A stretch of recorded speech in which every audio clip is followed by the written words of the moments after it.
should be live. Let me do some refreshing.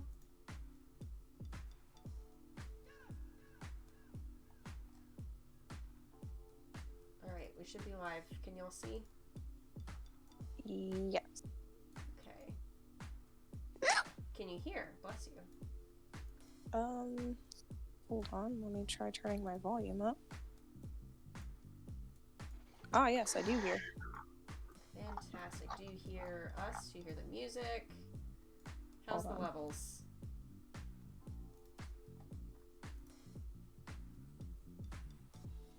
For some reason, Streamlabs won't let me chat directly in the thing, so I might be slow on chat, but that's okay. Man. I've got painting to do anyway. My hiccups we're don't live? sound great. Yeah, we're live, and I'm already hiccuping. We're definitely live on Facebook, and I think we're also live on YouTube. So Great. Looking good there. Yeah. Okay, let me get my screen into position here so that I can actually paint. Give the people what Wonderful. they came for. That's right. All right. Okay, I'm fully ready. And by fully ready, I mean ready to let Alex take it away. Awesome. Cool. Well, welcome, folks. Thanks for joining us. My name's Alex. With us there in the window. Say hi, Sarah. Is Hi. Illustrator extraordinaire. We've also got our designer Kiki on the line with us too. Hello. And we are super delighted to have you guys here joining us. So say hey in the chat of either Facebook or YouTube. We're trying to monitor all this stuff and give everybody something positive to focus on while we've got you as as all of us are captive audience and captive content creators. So yeah, and so thanks for joining us. Like I said, I'm Alex, and this is Dogs Bond. It is a board game, and we are where the players will take on the role of a dog at a shelter, and they collect the attributes that they need to be adopted into one of 6 forever homes. And it came up, so today what we'll talk about is a little bit about the board game design, how it came to be, the mission-driven product itself. And then we'll talk a lot about art and kind of that start to finish modality that Sarah and Kiki, both as illustrators, designers, kind of go through. And then I think we can talk a little bit about how it is that we've captured a vibe for the game, how we've captured that emotion, bringing really to life game mechanics that, roll a die or draw one, play one, and turning it into really something magical, something that's got a lot of opportunity to tell a story, to make sure that we, as we play, have stories that we'll always share and go back to. So yeah, and if you have any questions or want to give us thumbs up, go ahead and type them into the chat, whichever chat you're on. And what did we say last time? Obliterate the subscribe button and bell. And like, comment, subscribe. We're gonna try to do this a lot. Smash that button. Yep. Smash it. Make sure that bell knows. Don't sleep on that bell. So so I'll kind of kick off. So I started this as an idea back in 2017. Started thinking about actually a dating simulator, right? Very popular in 2017 was lots of different apps. Tinder, Coffee Meets Bagel, Hinge had just come out. All of these different kind of interacting with people that we had never done before. And they were growing so rapidly and so fast that I thought, hey, is there is there just a primary mechanic of, you know, of finding a match, and how do you kind of optimize that? And being that I'm from San Francisco and I'm in Silicon Valley, you know, this is where all of these apps that you now know are really from. It was very interesting to me to kind of figure out, you know, what are the qualities that people are genuinely looking for to make a connection, to have interest in one another, and how do you connect? So I started off that way. Very rapidly found myself a little bit bored with the concept, just because, you know, it seemed the more and more that I explored it as a concept, the more and more like horror stories and of first dates I was getting. And it didn't sound to me like it would be a very fun thing to play with your friends, or, you know, or a new significant other, or somebody, you know, or people that you've been in a relationship with as you're around the table. So because of that, I started to think about, you know, okay, well, the driving force and the driving factor here is to make a connection, is to be fixed up, is to be, you know, well, potentially pairing off. And I started thinking about also too, something that is near and dear to my heart, the idea about, you know, just helping animals, minimizing, reducing animal cruelty, trying to find homes for, you know, really terrific dogs. And I thought of, and then it finally clicked probably 3, 4, 5 months in, like, oh yeah, dogs. And so I started exploring that as a concept. Started learning a ton. For example, one of the things that I find fascinating is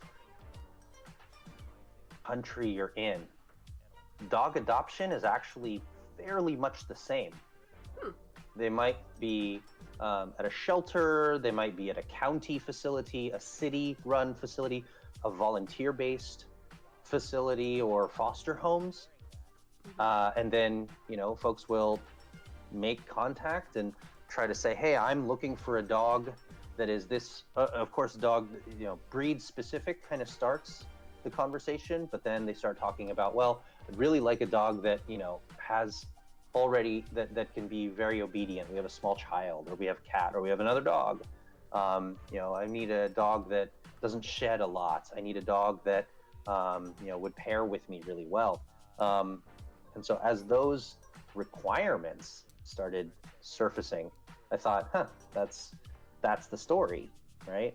How did these dogs make it into our homes and into our hearts? And so I started playing with those ideas as well. And so as I progressed, the game design really followed that story of how do we adopt dogs? And I just found it fascinating that, yeah, in Germany, in the UK, in France, in Spain, in the US, in Canada, it's all fairly the same. You've got, you know, now especially you've got websites like Pet Finder, websites that, you know, kind of showcase the dogs, and they give you a little bit of lineup, they give you a little bit of biography, and they give you different flavors. I mean, depending on the rescue and depending on, frankly, how much support they have.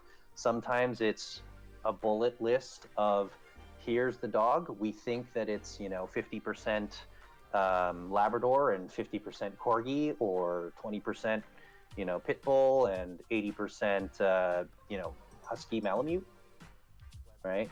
And just kind of really basic. Yeah, right. Well, you know, and of course, you know, in California, a lot of Chihuahuas, a lot of Rat Terriers, because you got a lot of people, you know, you got a lot of folks who are living in apartment complexes who are only allowed to have small dogs. So, you know, started working through that and just kind of exploring. And then really the story kind of just came up of like, well, what happens in the day in the life of a dog at a shelter? And so I started pulling them in or pulling in that story to kind of show off, like, you know, the dog while at the shelter, while at the facility, while at the foster home, might be learning different skills, different, ways of interacting. And, started to push that forward. And, what I really enjoy about working with Sarah and Kiki here is, and I'll tell this story all the time. We started off with the dogs being painted digitally and showing off and kind of saying, okay, what does their photo look like? The dogs in the game, what is their, if you were to find them on Pet Finder, what would they look like? And Sarah brought these, gorgeous, beautiful paintings of these very, very, lovable, heroic dogs. And I was like, these are amazing. I would open up a file where she'd say, hey, I think that this is okay. Let me know what you think. And then I'd open it up and just, immediately just throw my arms up like, holy moly, I didn't know that, it could be done this way. This was so great. And then I had to actually ask her, hey, can you rein it in? These are too perfect. And one of the things that I really appreciate about Sarah, she knew exactly what I meant. I wasn't saying, hey, make the art less quality, but these dogs are the dogs that you're going to find in the shelter, in the foster care system, right? Who don't have, that family that's making them Instagram famous. These are dogs that are, gosh darn it, just doing their best, and and having a great day doing it. And that's really the impetus of the story behind the design of the game. And of course, that's led me to lots of different opportunities and branching out. So we are a mission-based product. There's going to be little tips and tricks inside of the game, of course, that hopefully are going to help foster positive conversations about not only what might we as people be looking for when we're adopting a dog, but also to thinking about what is it that we need to be able to give this dog, right? Because during the game, as a dog, you're gaining those attributes, right? Temperaments, obedience, grooming, health. But again, you're just doing your very best. And kind of turning that perspective was really important for me. And I hope to, again, foster responsible dog ownership, positive conversation around rescue and doing the right thing for these animals. And of course, help fundraise for these organizations that are primarily volunteer run. So that's my story about the game design and kind of how it came to be. Can I, sorry, real quick, I'm getting a little bit of your audio twice. It feels to me like as if somebody weren't using headphones and you could just hear the background noise of the stream. Is anybody watching, like, any of us on the call have the stream up twice? Yes. Okay. But I have both YouTube and Facebook, but both are muted. Right. Yeah, I have the stream muted. Okay. It might just be, well, let me know, stream, if y'all are hearing that as well. It might have, I just exited my window just to be extra sure. Yeah, let me know if y'all can hear that as well on the stream, and I'll get to the bottom of this. Awesome. Thanks for the heads up. Mm-hmm. So, cool. Hey, Hussein, thanks for joining us. Hi. Theo, hello. On the chat, some folks are saying hello. Sorry, I think I saw a question in there. No, maybe not. Was it me? Oh no. Okay. I just for a moment, want to put my own son on blast. I know. As we were hearing about the story, he was in the background, just curb really stomping going that to blanket town on a blanket, trying to make it perfectly comfortable. That blanket I folded up and threw over the chair before we started the stream to make it a little more tidy, and he decided he didn't like it that way.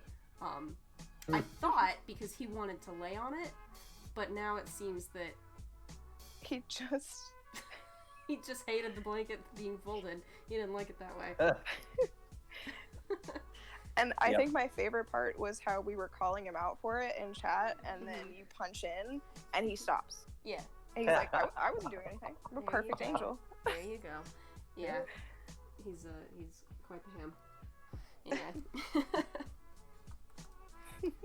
Alright, now that he's cuddled in, I can get back to work. Yeah, have you been doing anything, Sarah, with him since, like, you know, all of us are mostly at home now, where you've said, like, oh yeah, describe something My coworker. that your coworker is doing.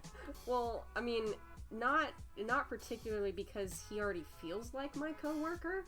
He and I, like, this house, I feel like, is as much his. He spends more time in my bed than I do, so it's like more of his bed than mine. He already runs the house. Rent. Yeah, exactly. So, you know, I'm not like that kind of shenanigan hasn't really increased since quarantine. It's always been that way. Gotcha. Let's see. So, so folks on the stream, you know, if you guys are, you know, you've heard the story of kind of truly behind the scenes, right? Like what goes on in the mind of the game designer, I suppose. But you know, we're reaching out now to different rescue organizations. As an example, the Golden Gate Labrador Retriever Rescue, that's based here in San Jose, California, as well as the Golden Gate Basset Hound Rescue, Angels Furry Friends, Every Pet's Dream. There's a couple of others. We're trying to work with them, and hopefully they will adopt us as their official board game. And when we head off into Kickstarter land, we will be donating a portion of the sales to those organizations. We're going to try to raise money for them, obviously.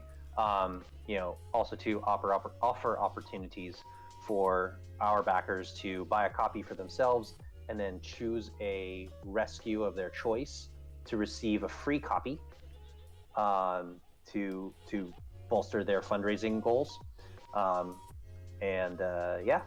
Doing those sorts of things. Crossing fingers, we're going to hopefully have the Golden Gate Basset Hound Rescue with us for our next live stream, which we're trying to plan out for Saturday. So super exciting. That'll be a great opportunity for us to chat with them and see what it is that they want to do. Mm-hmm. We'll hear directly from them, I guess, like what is important to them will be great. Like, you know, precisely. Fundraising and responsible pet ownership, those are like no-brainers, but also just like I want to hear what the day-to-day operations of running a rescue is like, and how we can help, or I don't know. It'll be absolutely be a lot of fun. And if there's anything like very specific that Bassets need versus other dogs, I'd be interested to hear about that. Like in general, but also if we can add that to, you know, anything fun to an illustration. Yeah. Yep. Well, that's 100% Sarah and Kiki's department. They are bringing the fun to the game for sure. Breathing really, really great life through the illustration and the design. So thank you again, team. It's really, really fun.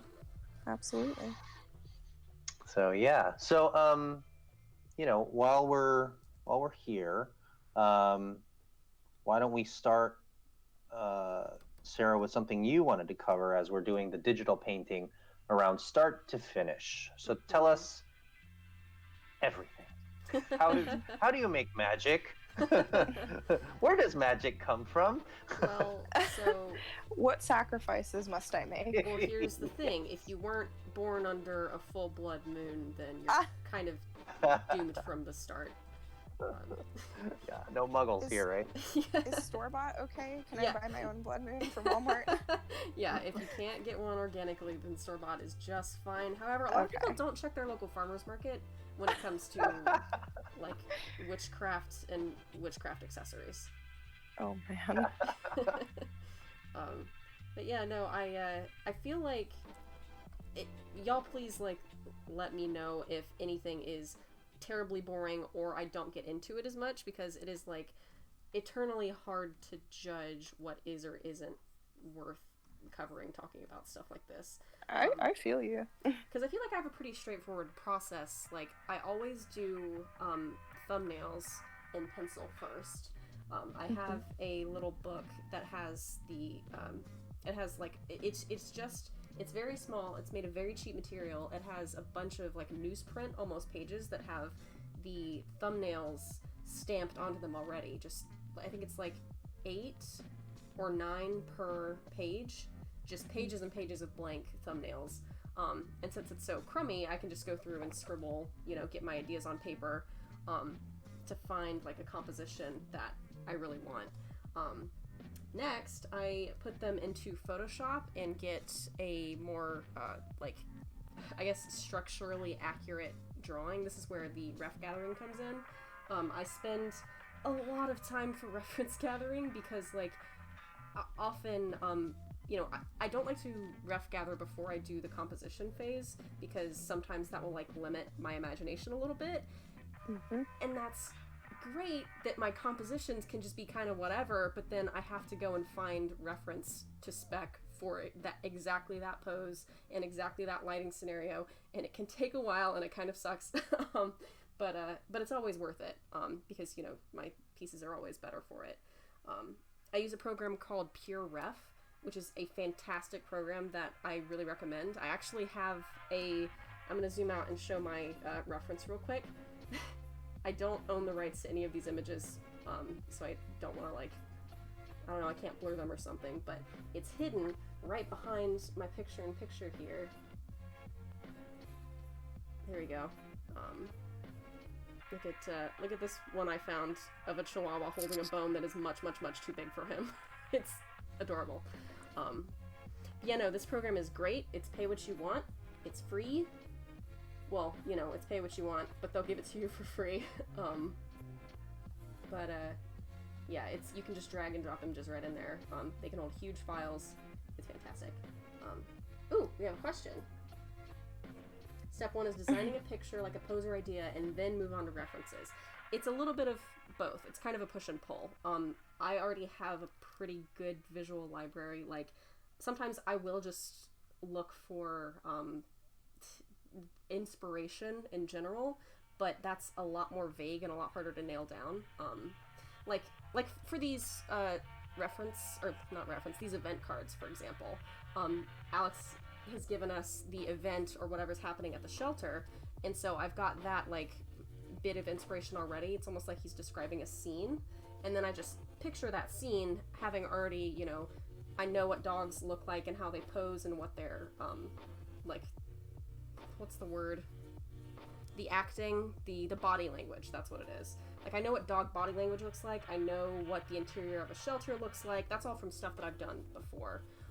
So I can usually with these go through and just like have the idea first without having to go on a deep Google dive, put the idea onto paper without worrying about much of anything, not the specificity of the props or the anatomy of the dog or anything else, and then go in and fill in the blanks and say, okay, this pose is really cute, but the dog's anatomy is super messed up, and so I have to go then and rein that in the Photoshop sketch and reference phase.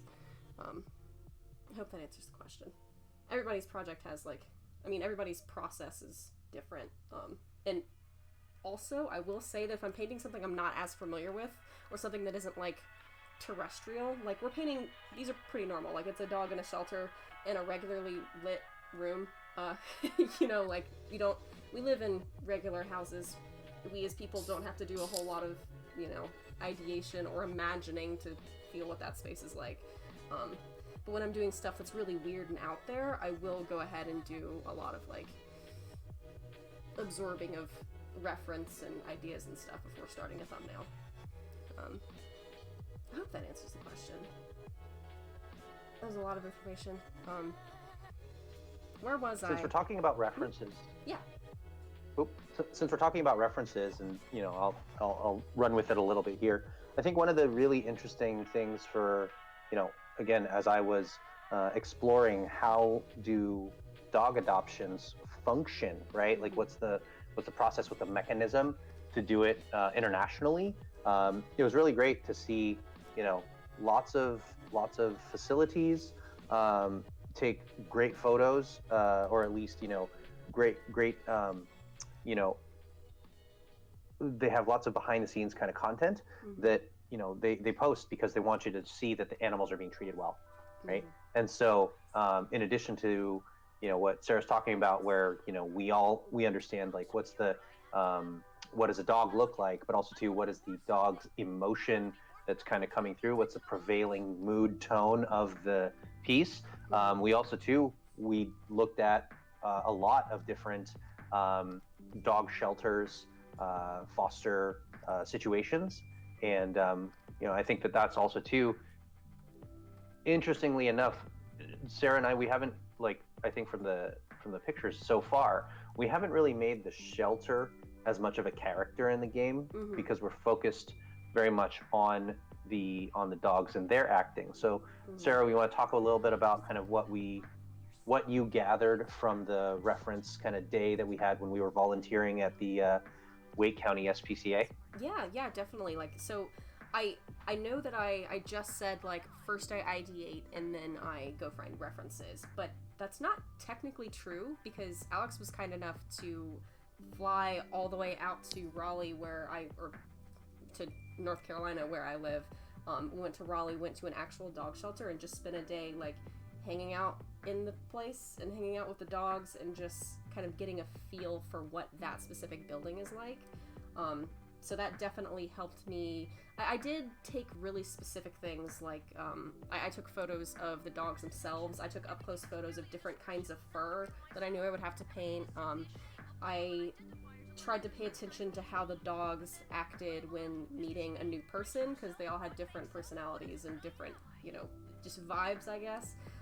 I took pictures of the floor, like a straight-on, flatly lit photo, just on my iPhone, of the texture of the floor that was in the dogs' rooms, so that I could then take that texture to Photoshop and use it, however I saw fit. But more than anything, it was just kind of the feeling of being there. Like, how are the dogs reacting to seeing somebody?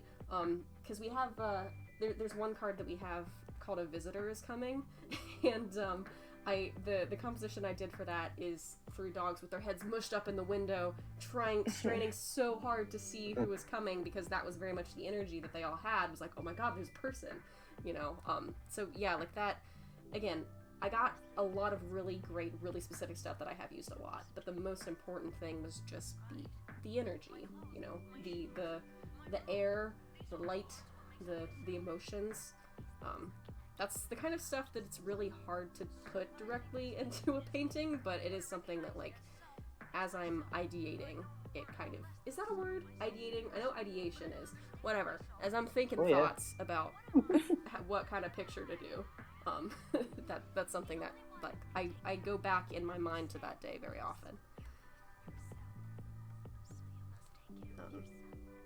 Yeah, I don't know if that answers. Or if it is helpful at all. It's often, like, this stuff is really hard to put into words, because, I mean, I guess I've been doing it a long time, so it, like, as a process or an idea becomes more and more important, or more and more, like, ingrained in my brain, the farther it gets from being able to verbalize it. Yeah, that's a mood. Yeah.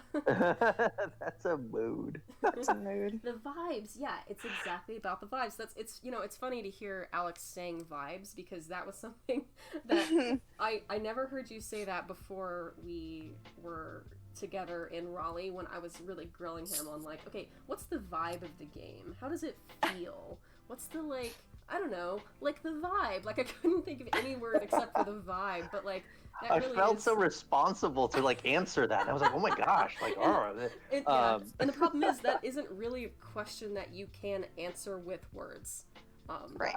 And that we had to, like, find it together, but, like, I couldn't. I was searching for it, and I couldn't do anything except just ask out question, like, grabbing your lapels and shaking you. What's the vibe? Give me the vibe. Tell me the vibe. Yeah. I think that, for me, when I came to Raleigh, like, obviously this project, right, has lots of different preconceived notions, right?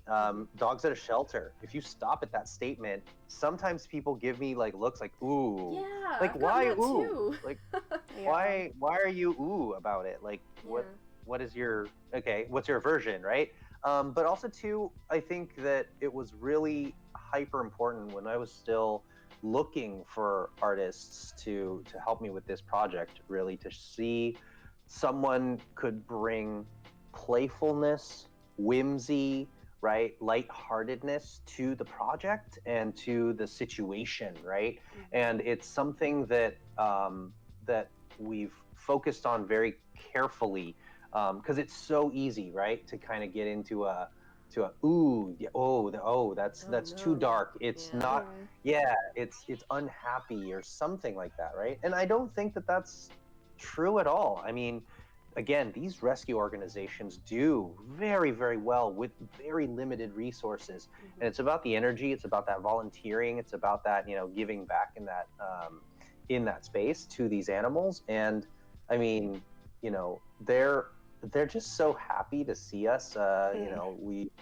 We talked about it on our last stream, but when we visited a senior dog who is a larger dog, and yeah, Tater, and he was just, so happy to see us. And the as part of our volunteering, it was like, will you go hang out with Tater? He's an older senior dog who doesn't get as many visits, not as many pets, because he's not he's not a puppy. And we said sure. And then we hung out with him for like an hour, and it was amazing, just to see the dog. He was so chill. He was just like, all right, you can be in my space. Just like brushing him and feeding him snacks, and him attempting to eat or to catch snacks midair and failing. Oh, he was so bad at catching. Yeah. So yeah, and yes, no, I never used the word vibe for this project until I met Sarah. My sincerest apologies. I didn't know that word really applied. And I think that's something that, I work in. My day job is working in corporate, and I'm not gonna, we have some transactional actions, right, where people are just doing what they've got to do. There's also, in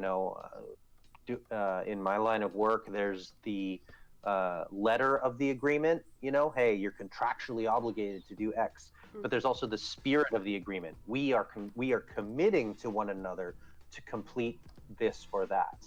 And I think that is something that Sarah and Kiki have brought in spades to create this really super team, because they're always looking at what is the spirit of this project, what is the spirit of the agreement, can we push it farther?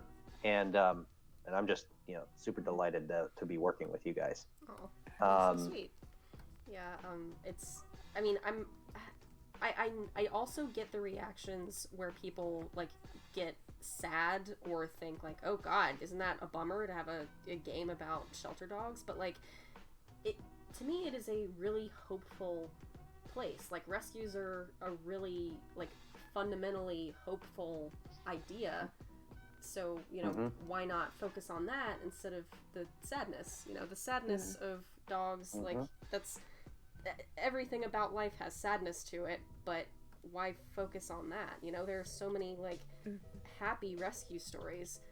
Why would the first thing that you think of be, the sadness about it? I mean, I think it says a lot about the person and their experience, and what they've been exposed to as far as shelters go. And it's funny because as you were talking about like the vibe from an art standpoint and kind of going and just taking the time to observe the space and translate what that means to you, and that comes out in your art. And it's something that artists are taught early on, like that's kind of your style, is your perception. Yeah. And everyone has their own style of perceiving things, and that comes out visually, Yeah. And I hope, or I try anyway, to bring, like, I love dogs so much. I always have. I've been around dogs and have been raising them my whole life, so like I genuinely enjoy every painting that I get to do, and I try really hard to like let everybody else see the dogs as I see them, which is like just the most perfect creature that God ever made. It's a dog. Aww. I'm sure they think that about us too. Oh yeah. One of my favorite comics is where where a dog, where the dogs are talking to each other, and they go, "Oh boy, Charlie over there just realized what dog spelled backwards is," right? And you've got this like Messiah, like white robed dog, like trying to impart wisdom, and you're like, "Oh no." While we're on the point of kind of setting up the picture, designing the picture, Kiki, I'm curious to know your experience. Because we know from last time, if you joined us or if you review it, Sarah is mostly self-taught. So Kiki, can you talk about your experience growing up as being trained in art, design, kind of how it is that you see it and how you build these things? Sure. Let's see. I started drawing just as an outlet really early on in my life. I'm pretty sure I've been drawing since my hand was physically able to hold a crayon. Yeah. Like, it's pretty crazy. And it's always been very emotional to me. And I think I only started like seriously pursuing art when I was like, I don't know, 13, 14. Funnily enough, Sarah actually played a really big part in that. Wasn't it you were trying to like beat me at pet site art? No, not necessarily. Kind of adjacent, I guess, is speaking of pet sites, we met on a pet site, but I had seen her art a lot before we even spoke to each other, and I was like, man, I wish I could draw like that. And she was like, oh yeah, I use a Wacom tablet. And I was like, I'm gonna go buy a Wacom tablet and I'm gonna get good at art like Sarah, even though I didn't even know her name at that point. And then we started talking, and I don't know, I think we've kind of I don't know, she's inspired me a lot to keep trying art. But I've never been classically trained in it either. I think the most I've done is a drawing fundamentals class, but they actually make you take drawing for design work. Mm-hmm. I wanted to be an illustrator, and it's great. Don't get me wrong. No, it's hard to be. Yeah. But then I feel like I just took a different direction, and I decided to be formerly trained in graphic design instead of illustration. And don't get me wrong, they've always been adjacent to me, but yeah. When I look back at your work, like, it always had, like, the things that I have always loved about your work dovetail really nicely into design anyways. Like, a good eye for color, a good eye for shape, a prevalence towards, like, flat graphic shapes that make really strong compositions. Like, that's graphic design, you know? Yeah. Well, thank you. I definitely think it was a good fit for me, because I think,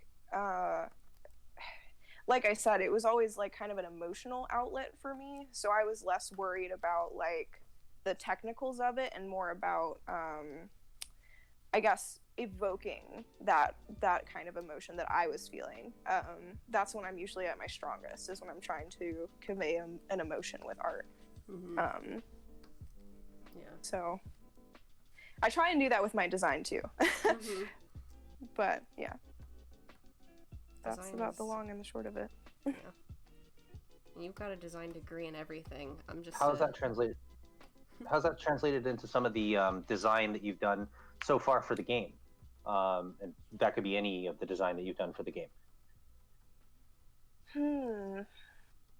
Well, I think I briefly talked about it last time, like in choosing even like the fonts, like the quote unquote janky fonts, and keeping some things like raw and wiggly on purpose, like the Wiggly Paw. Like that was a very conscious choice to keep some of the I really don't want to say rough because I know what you guys will do with it, but the roughness is yeah, I know. It definitely has an emotion to it, you know, like the whimsy and the like Alex said, he didn't want everything to look perfect and cookie cutter because that's not a dog, you know. No matter how you slice it, that's not people, that's not dogs, that's, you know. So I thought that was the first point that I wanted to address, the emotional content. And then also in the framing of the card, like I did want the flat, like quote unquote perfect shapes to kind of amplify the imperfectness that you're purposely highlighting in the dogs. But I also wanted it to not be completely off base, so that's why I had the rough edge border, which was truly cobbled together in very, very handmade ways. So so far I think that's been my way of kind of injecting that stance into the design work. You know, it's fun that element did get cobbled together in a very handmade way, because like I find that oftentimes there are a lot of thoughts that I'm going to try to connect here, but like your body kind of leads your brain, and oftentimes when I'm trying to get really like rough or energetic, I will change my the position of my arm as I'm like moving it on the tablet, you know. And so like that, the fact that it did kind of get, you know, put together in a rougher way, you know, it's not just that it looks like it was done that way, it is done that way, and you can't get more authentic than that. Oh yeah. And I don't know tell me if this happens to you too. A lot of the times I will approach something the first time and I'll just kind of literally just have in my mind the goal and nothing else, as it's supposed to be a rough draft. And then it turns out better than if I refined it. It's a lot more of my underpainting that I'm happy admitting gets snuck into the final art because I don't want to cover it up, because it does the job just fine. Why would I, you know, just make the thing overwrought, take up more time? Yeah, this is a very like hot topic in the design world. Like when I was in school, they would never let you submit your first idea like as a final. They would tell you absolutely not. But I would cheat the system because oftentimes my first idea is the best one. And it's very strange. And I'm sure it's not like that for every person. But sometimes it just makes you feel better to do 10 or 15 concepts and then you have something to compare your first one to and you're like, that was the best one. Yeah, I mean, I think it's almost always worth it to go ahead and do, you know, more than one iteration on your first idea. But you know, sometimes like in this in the working world, when you're getting paid for it, like if your first idea is good and it does the job that you need it to do and you're happy to go ahead with it, you know, yeah, it's nice. It is, to me, a luxury to be able to do a bunch of iterations on the idea, but it's not a good way of putting it too. But also, I think you'll probably relate to this as well.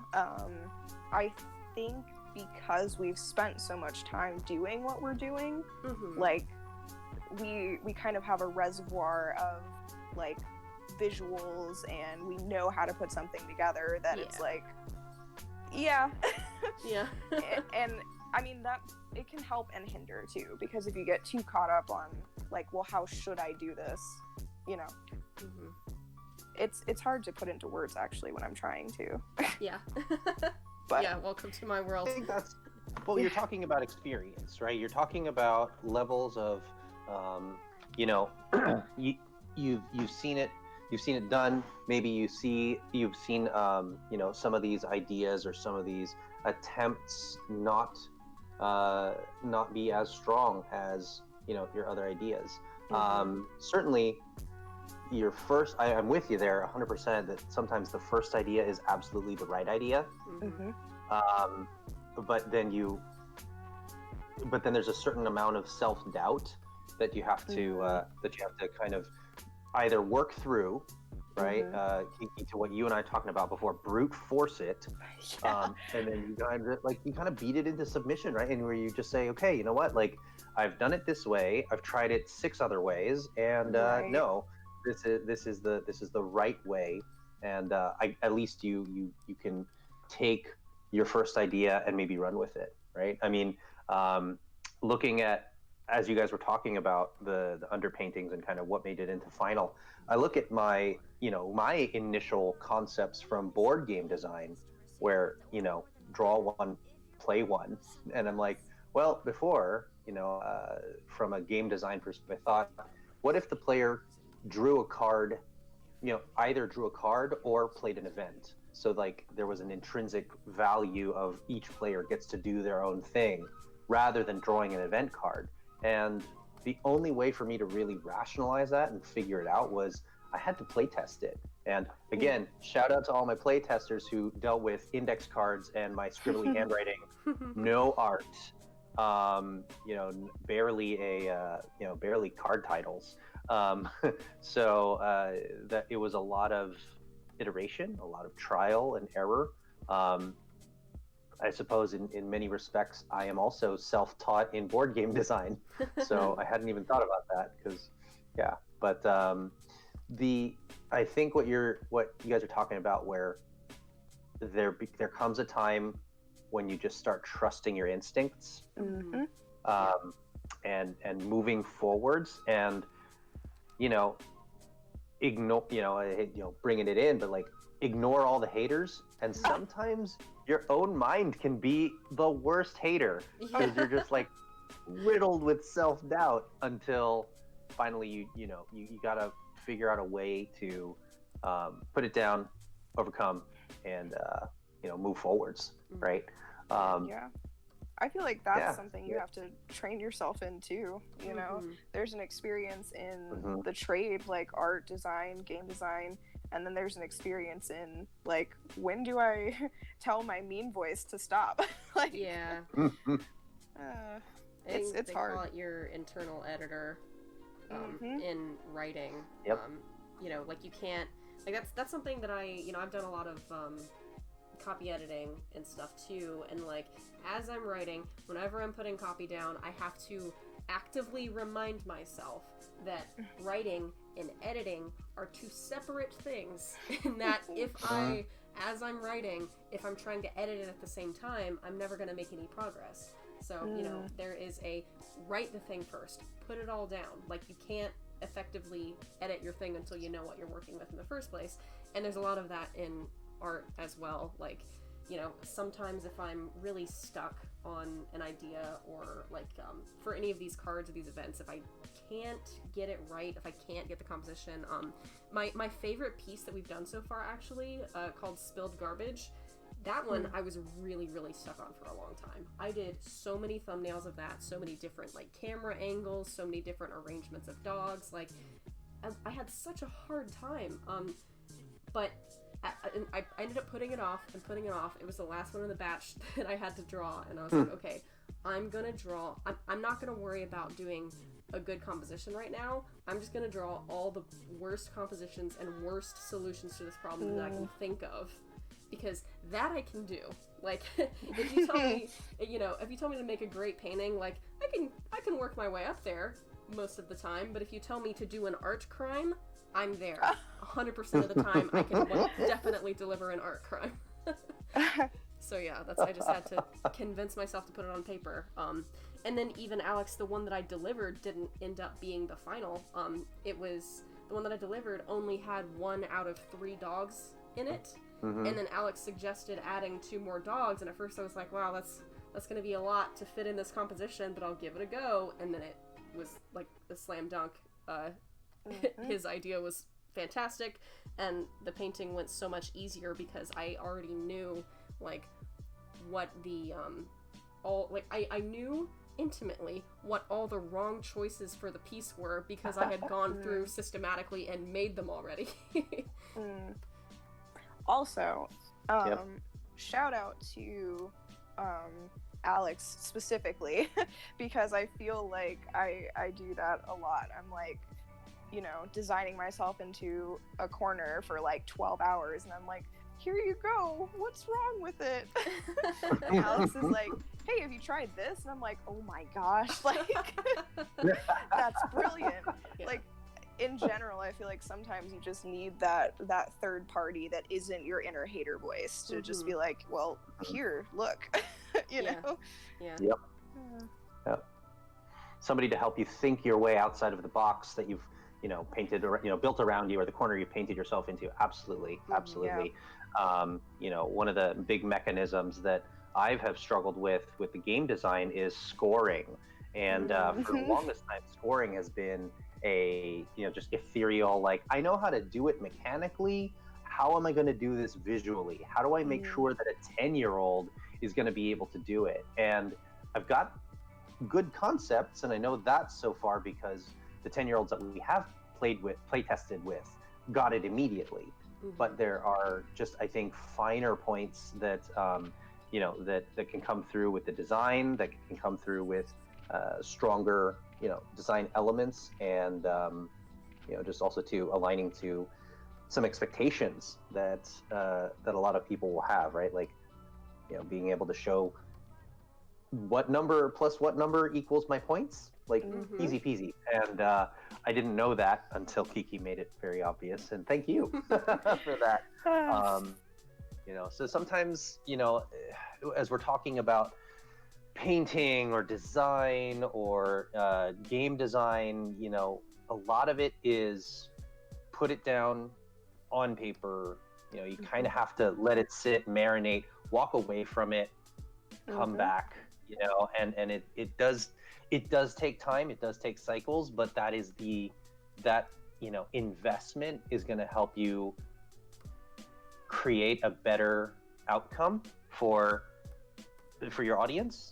And I think that's also too how you build that experience to know how to shortcut some of the, you know, challenges that you've seen in the past, right? You explore what does and doesn't work, and then you just say, yep, never going back that way again. Yeah. You know, even silly things like when I was doing the play tests, and actually Sarah has a full copy of the prototype. What I did was I didn't have enough art to go across all of the cards. I had some prototype art just to convey some ideas, but it wasn't there. So what I did was I just took the art and I turned it upside down to try to, like, say, okay, yeah, art might come here, or, you know, this is just a replicated art. And by doing so, I knew what I was doing. But when I play tested it with people, they would draw the card, flip it upside down, flip it right side up, flip it upside down, flip it right side up, and go, wait, which way am I supposed to look at this card? Because their eye was drawn to the art first as a way to orient themselves to the card, to reading, you know, even though the English was there right side up. They didn't care, right?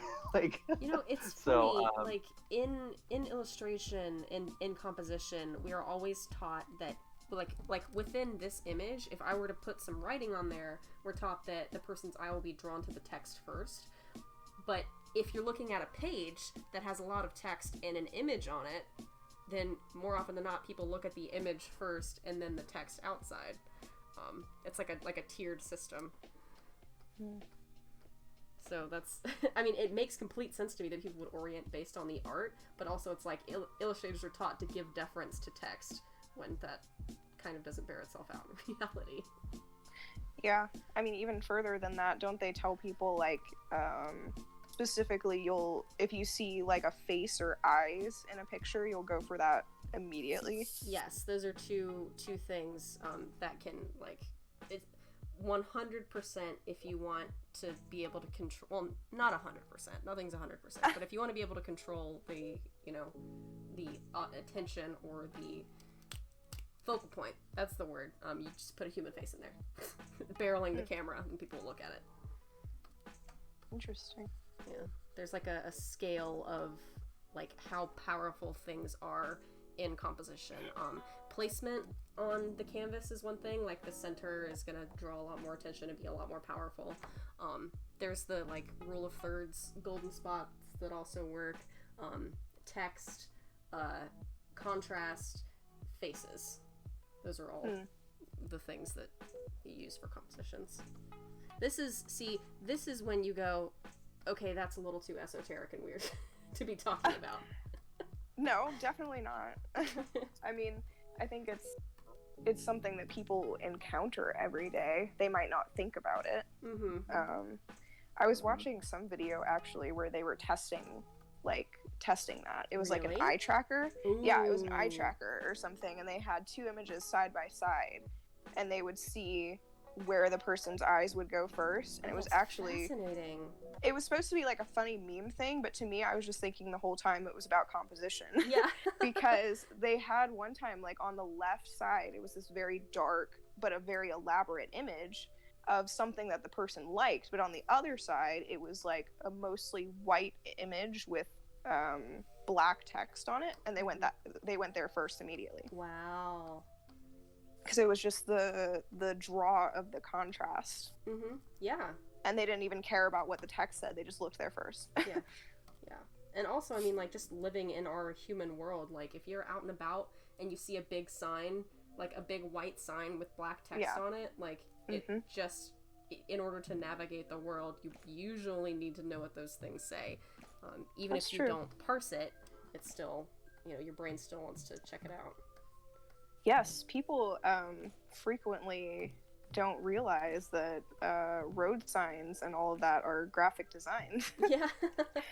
Because they just feel like an element of the world, Right. See, I've thought about the designs for, like, from a young age. I was one of those kids that, like, if the box art of the VHS or the DVD, if the characters on the box art were off model from the characters in the movie, that really bothered me.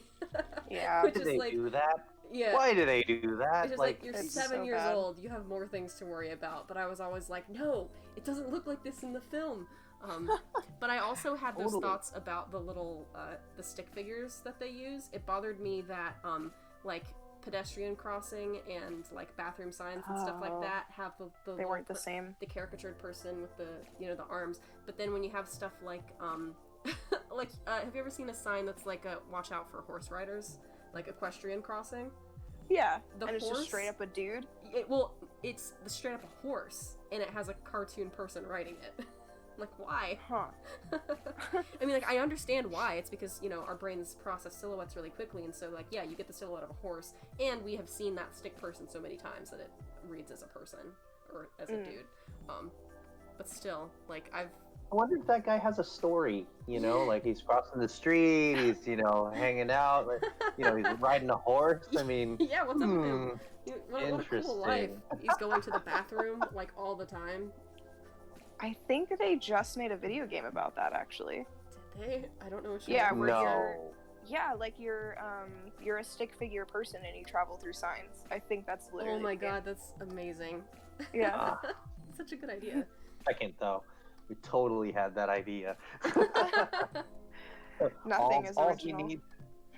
All I need is a Unity game designer. Anyone in the room? Anyone? Yeah. Anyone? No.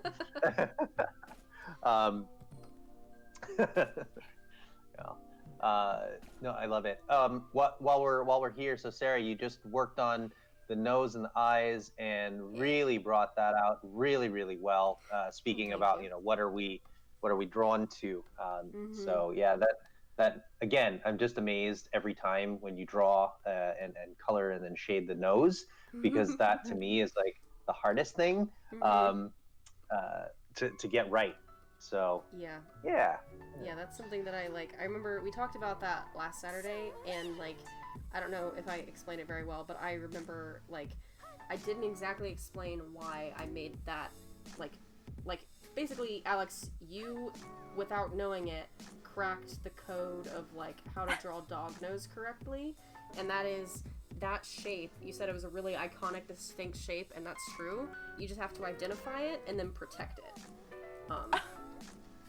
Yeah, that's all you gotta do. No big deal. Just find that shape, make a selection, and then, like, do not disrespect the borders of that dog nose. And you'll be fine.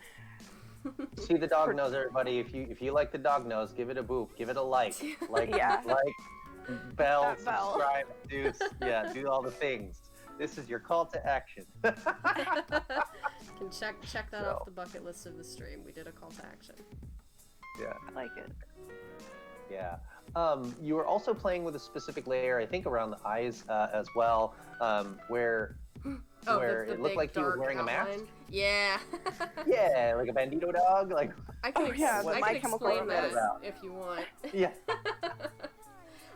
So I use Photoshop has a thing called clipping masks, where basically that means that I can designate an area.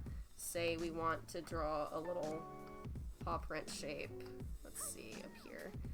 I can paint here, and then if I decide that I want to make some changes to my paw print shape, instead of painting directly on this layer, I can make a new layer and then lock it to that shape, and now like I can paint and do whatever I want, and it'll stay within the bounds of that layer.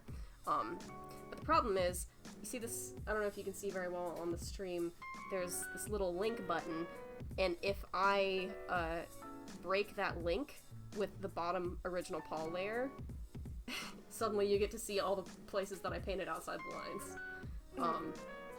Which can have disastrous consequences, like for example when you painted all outside the lines on your cute little dog face, and then you break the link and suddenly you can see all the places where I painted outside the lines, and he looks like he's gotten into an ink bottle, or something horrible has happened, or it's a raccoon palm.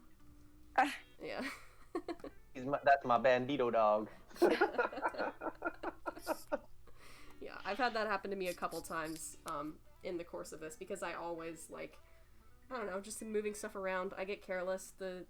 It's not that hard to, switch up the layers like that, and so I've been a few times, like, my face right up on the screen, painting this dog, and then all of a sudden it looks like a terrifying mask of hell demon animal. So now that we've done, more of the eyes, more of the nose, and we talked about, right, setting up and, kind of going through the motions of, experience, and of course gaining the experience of how to, ignore all the haters.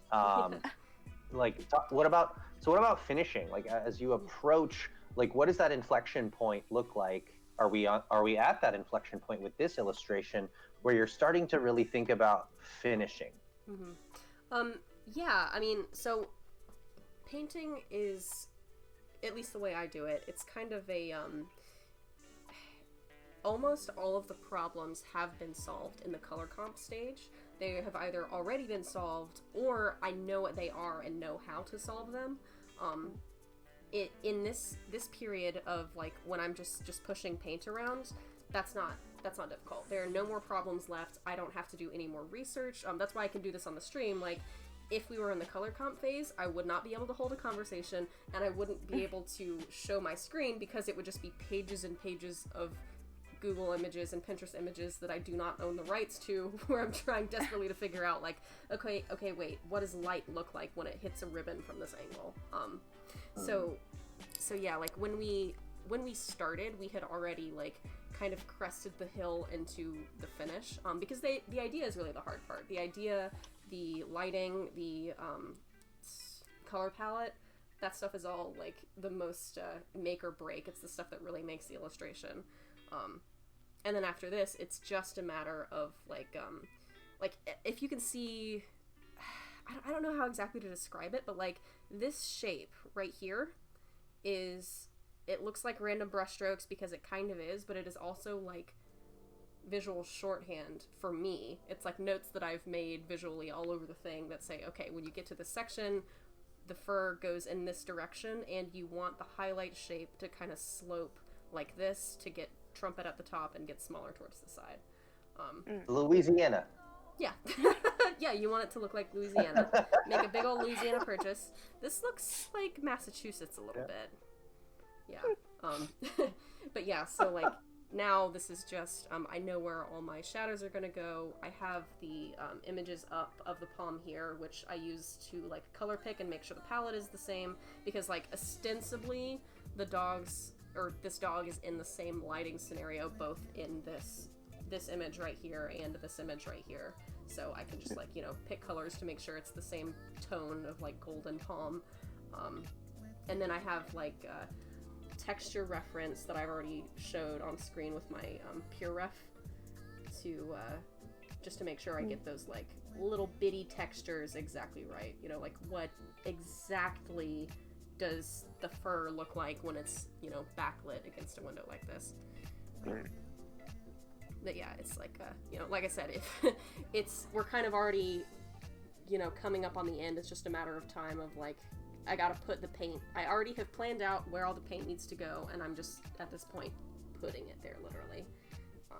That's not to say that no problem solving happens at this phase. Like, I can certainly make some problems with making the palm look like a crazy, like Einstein, you know, with his hair sticking up all crazy. I can definitely do that, but more often than not, it's just a matter of like, you know, I've done this before, I've planned it out in my head. It's like the color comp is like a rehearsal, and this is just the performance. Gotcha. I don't know if that's, should I... Neat. I know that I didn't finish talking about like how literally after I get the lines, how I do that color comp. I don't know if that's something that we should... Do we have time to go back to that? Yeah, let's go back. Okay, cool. Well, I think I was talking about doing the composition, getting the composition sketch, getting the references, and then going in and doing a more specific line. And I think I have... Yeah, in this document, I've got the original color comp here. So here's that. Oh yeah, I've got everything in here. Awesome. Okay. This is the sketch that I did on paper. It's mortifying, but like I said, it's like a shorthand. Like, I know what I'm trying to do here, and that's all that matters, because I normally will fight and die to not show these to clients. Oh my gosh. And then it's so cute though. it's horrifying. It's no hippo dog. But then you go from It kind of looks like Chuck E. Cheese.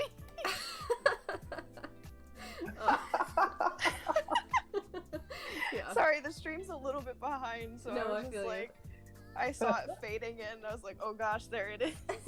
Yeah. Yeah, but then you go from that monstrosity to something a lot cuter, with an actual, like this thing doesn't look like it has a skull or anatomy or bones or a soul. So then I go and make sure that, you know, you can see the shape of the palm skull there, and the snout is in the right spot. And then I use reference for this sketch right here. But I sometimes, like, the bone here is really cartoony, because, like, I knew that I had bone reference and it wasn't a big deal. Yeah. But then I go in and do a really quick and dirty, like, I will lower the opacity, do a big lasso selection of, like, the silhouette of the dog, or the silhouette of the foreground, I guess, the dog and the bone and whatever else, and just paint my colors in. I think I did a little adjustment there to the ribbon to make it pop. Can we make it pop? Can we make it pop? Can we give it like 25% more pop? Yeah. Yeah. But then after that, after I've got my, oh, that's fun, to toggle the color comp and the coming up finished piece back and forth. Once I've got my color comp, I will then go in and basically do a version of the color comp, but be more precise about it. I like breaking up all of my elements into separate mask groups. So I've got, the background doesn't need one because it's just a gradient and that stuff they put on the windows. And then I put mask that is the shape exactly of the Pomeranian. I like using masks because I can, like, erase and paint back and forth in to get those really feathery edges where the fur is. And then I can go and do however many layers I want inside of that mask, but the overall shape of the dog and the shape of the fur isn't going to be destroyed by any of my brush strokes. I usually do that for every separate element. So, like, we've got one for the dog, we've got one for the bone, and we've got one for the ribbon. The more elements that are in a painting, the more just ridiculous the layer stack gets, because I'll have masks within masks within masks, and it's a nightmare. But this one is, it's pretty straightforward. Yeah, and then as I do that, like, I paint in RGB, which is a bad habit, but I like doing it. So I'll paint in RGB, and then after I'm done with the render, everything looks right, I will go in and do some adjustments for CMYK, because I know these will end up getting printed. That usually involves a levels adjustment where I fix the contrast, and sometimes a color balance adjustment, but very rarely. Can you even paint in CMYK? You can. Huh. Everything's the same, except, infuriatingly, sometimes, like, when you go to grab a color that only exists in RGB in this hue slider, see that little, yeah. Is it the big angry caution sign? Like, hey, bad color. No, it just won't make the color. Like, you'll pick your saturation, and you'll pick a color that doesn't exist in CMYK, and it'll let you do the whole thing. It'll let you pick it, it'll let you put the brush stroke, it won't tell you even a little bit, but you'll know that the color is off somehow. Just ever so slightly you can tell that it's off without, understanding, like, oh yeah, I'm painting in CMY. But you see this on my HSB slider here, my hue, saturation, and brightness slider. There is a little bitty exclamation point there next to my color, and that's letting me know that, hey, this only exists in the made-up space of the computer, so if you try to print this, it's gonna look bunko. And I go, cool, thanks, don't care. Yeah. I'm gonna continue to paint. Yeah, we call that the big angry. Really? Big angry caution sign. Well, I do, and the people that I worked with did, because working with, like, going back and forth between digital and print files, Jesus. You're like, did I make this in RGB or CMYK? Oh, man. Yeah. God, I can't imagine. Like, doing it this way is bad enough, and I'm like, it is a bad habit that I have to paint in RGB when I know a thing is going to have to be printed in CMYK, but I would rather, like, paint my heart, what I see in my soul, and then try and make up for CMYK's crimes, rather than limit myself straight out the gate and maybe come up with a piece that's not as good. Yeah, no, I'm totally with you. I wish that they would fix that. Like, I don't know. How CMYK works? Yeah. Fix printing and the properties of light and color. As I understand it, there's not a lot to be done, but yeah, I mean, like, if we can put somebody on the moon. I think they've already come out with 6-color process instead of just 4. Really? Uh-huh. Oh, I need to get that fancy. It might even, it might even be 8, because they can now use, like, green, orange, purple ink on top of. It's. I feel like it's still in early development, because if you're shelling out extra money for the extra colors, then it's like crazy expensive from what I gather. I also imagine that's not very accessible. No, definitely not. Like when you're worried about sending your stuff to other people or other printers, or in the event of, like, painting in something like that, or painting with a specialty monitor, who knows? Right. Like, it's bad enough at present to not know how my art looks on other people's monitors. I can't imagine having no idea how it would print on a regular printer. And, like, not even, like, someone else's monitor is one thing, but having it come out of a printer, like, it's like you're just praying. Yeah. You have, like, a crate full of crosses. You're like, please. I've never done anything wrong in my life. Please give me this. Yeah, I'm sorry for that one time I stole gum when I was 12. Yeah. Please let this print decently. Yeah. Yeah, I don't even know what it's called to like the color palette in PowerPoint that you manage. I know that there's I think that there's like RGB values that you can mess with, and there is kind of like a color slider, but yeah, I don't know what that palette is called, but it is it is slightly limiting. I can imagine. You have to use your imagination, which we all have. Yeah. Really, really impressive to As we have to put up with that. Yeah, for sure. Honestly, thank you for helping us break out of it. It's so great to see, like, hey, look, it's a real purple. Like, yeah. Honestly, I admire your fortitude when it comes to working with PowerPoint. Oh, like yeah. having to do like sales decks for clients and stuff, which I'm sure you've had to do too, and just being like, how do I make the text do what I want it to do? Like, and the answer is you don't. It's hard. Yeah. Yeah. I'm like. Yeah, it's. I have good reasoning for why my tools are the way that they are. However, I am so fussy when they're not exactly perfect and when Photoshop can't do the thing that I want it to do. So, like, making an entire game in PowerPoint, I would not have the fortitude. Well, I think that, it's interesting, right? And this is for any of you game designers or, folks, non-art folks that might be watching this now or in the future, 100% agree with everything you guys are saying, because if you try to do, shapes in PowerPoint, you can at least tell it like what size you want. Like, hey, I need this thing to be, 2.5 inches by 3.5 inches, right? The size of a standard poker card, right? At least you can get that. And then but then it's all about like, click the object and then tapping with arrow keys. Like, it can be really, really very, very tedious, because, it doesn't snap to as much, and then exactly to your point, what's interesting is, and correct me if I'm wrong, is Photoshop and InDesign, like, are the Adobe Creative Suite products still kind of industry leading? Like, Wacom tablets interface well with these programs? Like, is that how that works? It really, so generally speaking, yeah, but I also haven't found, like, I don't think Photoshop makes any concessions to Wacom. It's just that Wacom is, like, their drivers play nice. The interface, right? Yeah, like, okay, gotcha.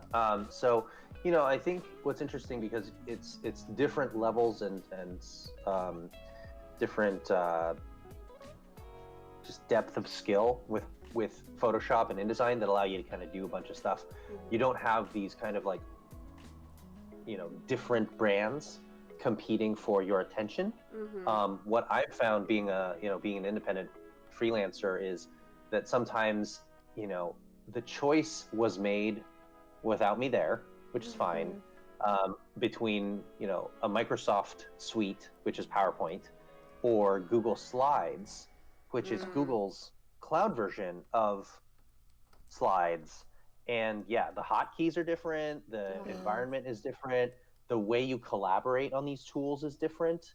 So it's really, for me, right, because many times, right, like you're saying there, right, it's PowerPoint and Google Slides. These are presentation tools, right? Tools that you use to ideate, sometimes present results, sometimes, just present challenging concepts like, if this, then that, and, the 16 permutations that your project might have at any given moment.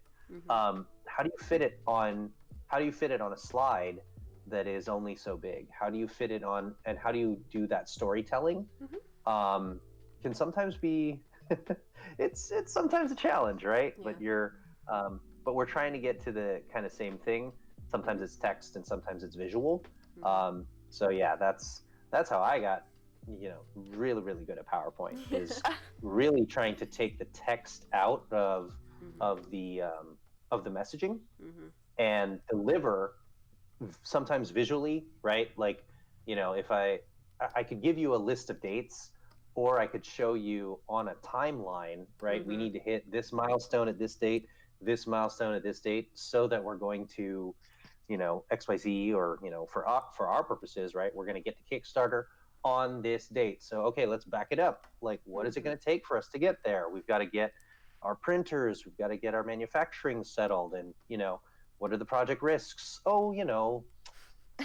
Global economic pandemic, things happening. Like, well, how does that throw a wrench in your plans? Well, what do you do to, what are the mitigation strategies? So yeah, a lot of that stuff comes through.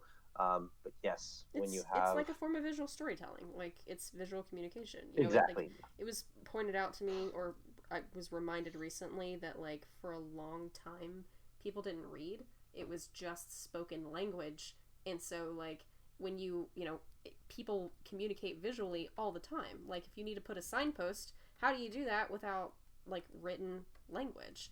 And so I mean, people like, I don't know, picture books and comics tend to get kind of a bad rap in terms of like being lesser forms of story, or it doesn't count as reading if you're reading a graphic novel or whatever. And like that's how we're built to communicate, is visually, just as human beings. Yep, like the old stained glass windows in like giant churches and cathedrals to tell story, like that, when people couldn't read, right? So it's like, how do you tell the story? Well, here's a stained glass window, and things like that. Since we're on the topic, Kiki, I want to ask you to share a little bit of your thought and your process when we came into a challenge of creating some of the icons for this game, and then having to think about, ideally, right, getting to an international audience. And then we realized, holy moly, like we can't use SML for small, medium, large, right? Like, we actually had to go through a whole we went through a big process, and I think that's a really interesting story. If you wouldn't mind telling it, please. Sure. About all the icons, or just the size one? To you. Oh, okay. You can start with the size ones. You can go with that, whatever you like. Okay. Yeah, that was interesting. That was a long series of conversations. Something that was so like first nature to all of us because we speak English. But yeah, I think originally I wanted to just have Oz be different sizes, but obviously the small would be way too small. Oh yeah, I forgot to specify. In the game, there are small, medium, and large dogs, and they're all like identified as such because they can do special things in certain events. So you have to clearly indicate, hey, this event, and so it's pretty important that you can tell, hey, this means this. So after the different paw sizes was not going to work, I came up with like, oh, we'll just abbreviate it and put an S for small, or M for medium, or L for large. And then Alex is like, well, they don't really do that in other languages, or it won't really translate, and I'm like, oh, I guess you're right, it won't. And so then we went to like a matryoshka dog, where they were going to be like little nesting dogs. That's still a cute idea. I understand why it didn't work for this situation. It's still very cute. Yeah, no, it was cute. We had like some early concepts of it that Sarah did that are pretty cute, but for the icons, we want to keep them as simple as possible because you want to possible. Sorry, it's rubbing off. Yes, good, excellent. Very similarly to street signs, you want to be able to look at it and know immediately, hey, this means crosswalk, or hey, this means don't go here, or hey, this guy on a horse. So yeah, I think we ended up with I think it was Sarah's idea to use the rulers, actually, because everyone uses some form of like stick to measure things, so you can tell, hey, this is the bottom of the stick, that means it's small, medium, large, and so on and so forth. So I feel like we've all three of us have done some really good collaboration ideating. Is that how you? I've never used that word in my life. Oh, it's all over corporate. You guys can come right Really? in with me. Walk right. Yep. Hi, this is Sarah. This is Kiki. We're gonna do an ideation session. Yeah. Yeah, welcome. Yeah, but I think we've been all good at collaborating, and kind of referencing back to what we were talking about earlier. Everyone has their own point of view and their own perception. Like, how do you think of something that's small in your head? You know, like, some of us might think of like something that's physically tiny. Some of us might think of the small. Some of us might think of, you know, a ruler. You know, there's a lot of different ways. So figuring out the one that speaks to the most people the most clearly, the most concisely, is a lot of time, research, and collaboration. So that's also something that we've like trying to not only bridge the gap internationally, but also how do we tell a dog story where you are a dog but still in human terms. How do we like, you know, there's emotions, there's happiness, like this, you know, a dog with a big bone. Like, I'm not happiest, or I don't feel spoiled if someone were to give me a big bone, but like, or like for a dog with a ribbon on something, like that's just fodder for the palm to tear up. Like, they don't care. They would be happier if this bone had like flecks of meat on it and like chunks hanging off, but like I had to sort of like balance a happy medium there. Like, okay, the dog didn't just tear this bone out of a zebra thigh, somebody gave it to them, so there's like a very human symbol of this is for you, you're special, which is a big pretty ribbon on it. And little things like that, like trying to make sure that like to really, like, at least for me anyway, question my own interpretations of things, and like what kind of visuals and visual language do I take for granted that is not as universal as I feel like it is, being an American who's born and raised in America and barely ever leaves the US. So no, I mean, that was certainly challenging, and all the other icons too. Like, we definitely had a lot of iterations of that because you had to think, what does it mean? How can you convey obedience in a tiny icon? You know, and you have to concept it. You have to connect it to something. You know, like I thought of I think one of my early concepts was kind of like pointing, because that's how you kind of communicate with your dog. Like, hey, go, hey, sit. You know, like you point down to sit. I think, what were some of the other ones? A whistle. Because you can train the dog with a whistle, stuff like that. But I think I landed on like the number one, like, I don't know why I didn't go there first, was the treat with a bite out of it, you know, because that's the easiest way to train a dog, is to give it food. Might be the easiest way to train a human too, but I don't know. It's the easiest way to train me. It's the easy way to train me. Same. So it's stuff like that that makes it really interesting to me anyways. It can get like kind of frustrating to continually have to kick your brain out of what is natural, but like it's obviously necessary and worth it, and also easier to do when you have another team of people who can be like, well, actually this doesn't, like, dogs wouldn't do XYZ, or like you need to make sure that it looks, you know, like the dogs aren't out there by themselves. Like, for example, whenever we have scenes in a dog park, this came up last time too, like whenever the dogs are outside, I make sure to put a fence so that it doesn't look like the dogs are just, you know, out there running wild. They're they safe. be out there. They be out there. Somebody let the dogs out. Oh man. Yes. No, I think that also too, when we're talking, and this group, and may all of our audience and ourselves as well, may all of your future teams be as cohesive as this one. I think one thing that we also have done is we always come to the conversation with an opinion, with a direction, but no ego. And that's very hard to find. It's a very difficult balance to strike, because, you know, I thought of this. This is what I think it needs to be.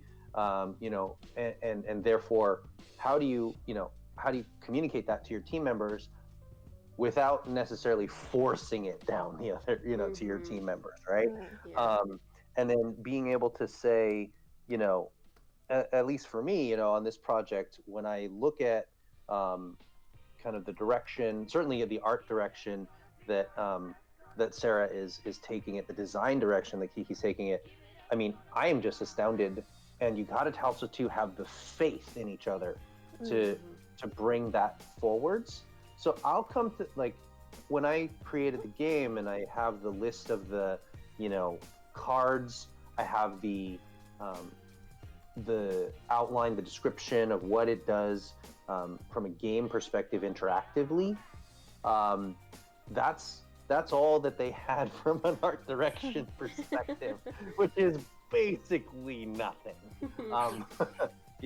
I tried to, and without them, I was, very early days trying to think of, what if all of these event cards could be laid out like a storyboard, right? And could be almost like scenes in a movie that you then could, move and shuffle and replace and still like do that. And it's been really cool to see, yes, it can be done, right? I don't know that anybody would do it besides me, but being able to kind of say, yeah, this illustration as an example, there's clearly the dog, but behind it, the background, that's a pane of glass that has that like etching in, or like the reinforced glass that you see at glass.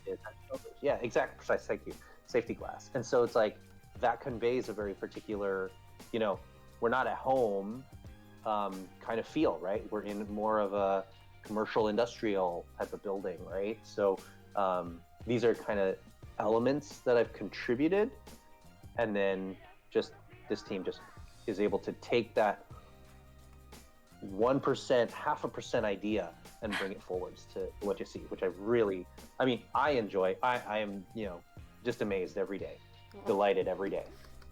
Yeah, it's definitely like, I give so much credit to you, Alex, for how often you will give me "I trust you," which is like, I appreciate that. And like I would never bring an idea that I didn't think would work.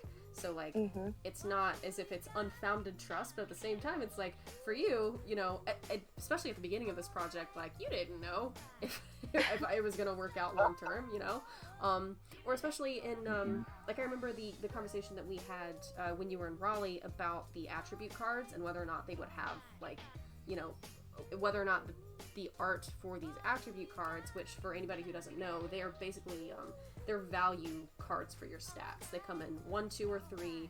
There's 4 different ones, so you might have like in your hand or in your paw, as it were, you might have a 2 obedience and a 3 health and a 1 grooming. Like they're basically number value cards. And so like this was very early on in our working relationship, and I was like trying to make a big art direction change, and all it took was a brief conversation where we were just like trying to communicate ideas to one another, and you were like, yep, I got it, sold. No more, like, as soon as it clicked, it was like, okay, yeah, I'm not arguing with you anymore. And I was like, whoa, that's crazy. Like, it is crazy. What other, project runner would be able to, have that much faith in somebody else? And like, again, like I wouldn't bring that idea if I wasn't invested in it, but also I appreciate that like you're not, so protective of the thing that you won't like, listen to arguments for trying to better it.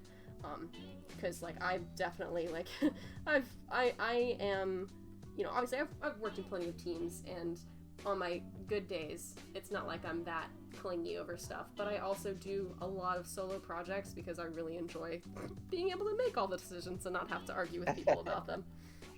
Yeah. Well, I hear you. I mean, it's like I said, may all of your projects now and in the future have a strong team dynamic like this. And it's very rare. Yeah. Yeah, very much so, very much so. Um, you know, but it's also too the investment, right? You like when Sarah and I first met, I think we were exchanging pure just emails, and then I think the first phone call was like I was in Germany, and I had to call Sarah to be like, please don't take other work, like.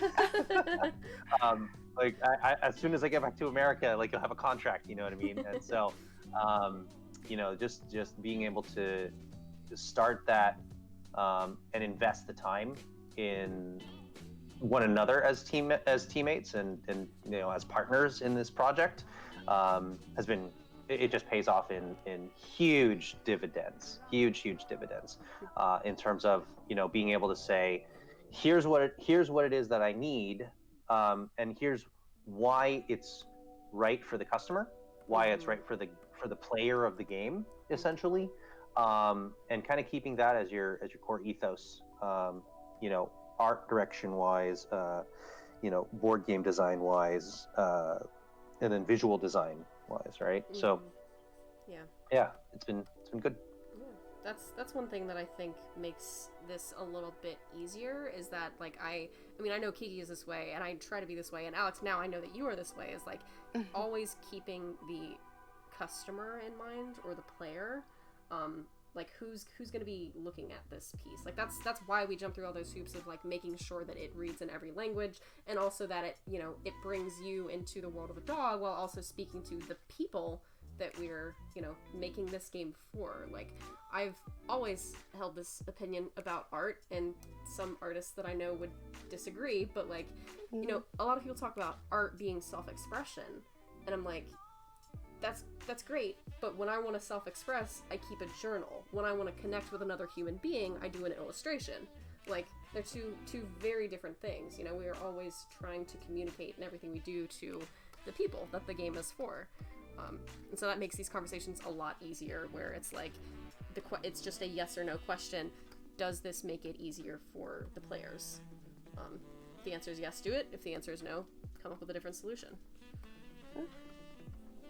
I think the emphasis on quality has been, you know, very central as well.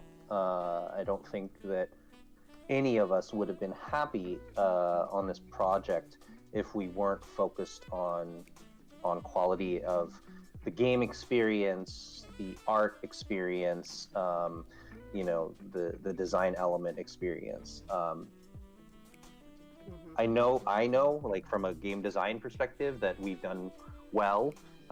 You know, we talked about it a little bit before, but you know, when we've had folks, our friends at Gamers and Geekery Tavern in Cary, North Carolina, when they heard about our game, they're like, "Great, this is a wonderful concept. We're here to support you. We'd love to have a launch day." And I was like, "Yes." And then the big question: when is this going to be done? You know, so looking forward to that.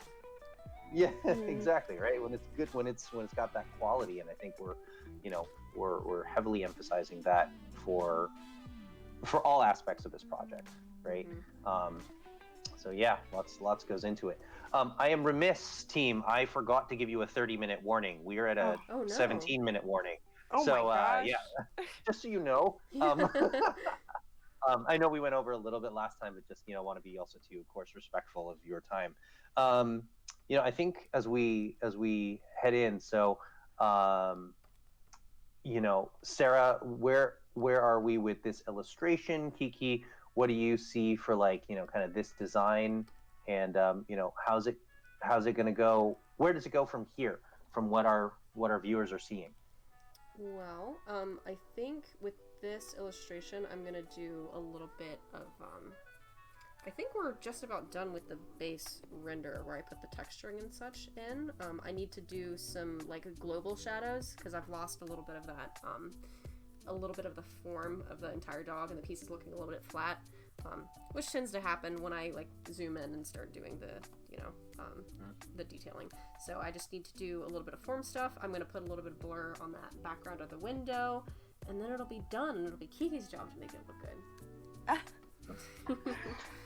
Which involves putting it in the fancy frame. Yeah, that you've already so beautifully crafted. Oh, thank you. Are you gonna show it again? Sure, yeah, I can do that. I don't think I have a You're Spoiled frame, but I can put it in one of the other frames. Oh, whoops. We could also do your birthday. That was a lot of fun. When we did our card reveal. I think that's a good example. And since we have had birthday with us the entire stream, I think that might be a good card to show. Sure. What happened here? This is where I find holes in my work. There we go. I like his tail. Thank you. Ah! There we go. It's like the most like base comment of just like, yeah, I like that. But I do. I've been looking at it the whole time. No, I think I just like the way it curls in and like flows. Mm-hmm.